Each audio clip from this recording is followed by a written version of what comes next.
আচ্ছা, সময়টা ছিল সেই করোনার সময় ২০২০ সালে। সিলেটে গিয়েছিলাম একটা ব্যবসায়িক কাজে এবং ঘুরেছিলাম পুরো সিলেট শহরটা। ঠিক লকডাউনের সময়, সেই সময়টাতে সিলেটে যাওয়া আসলে একটা ভালো অভিজ্ঞতা ছিল আমার জন্যে।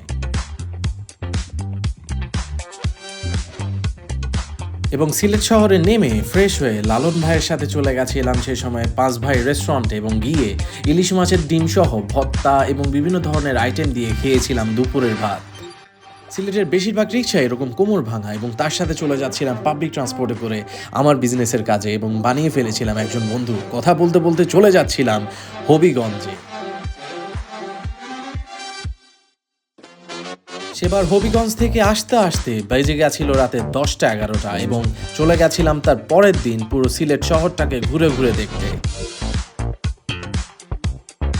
আসলে তখন করোনার সময় মাস্ক পরে, পরে ভ্লগ করছিলাম এবং পৌঁছে গেছিলাম সালমান শাহের বাড়িতে এবং দেখছিলাম তার সকল স্মৃতি বিজড়িত জিনিসগুলো। তার পরবর্তী স্থান হিসাবে আমি বেছে নিয়েছিলাম হযরত শাহজালালের দরগা শরীফ।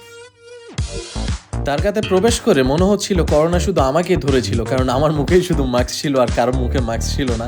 যাই হোক, ওখানে জালালি কবুতর এবং মাছ দেখে আমি বেরিয়ে যাচ্ছিলাম আমার হোটেলের উদ্দেশ্যে, কেননা রাত্রেই ব্যাক করছিলাম চট্টগ্রামে।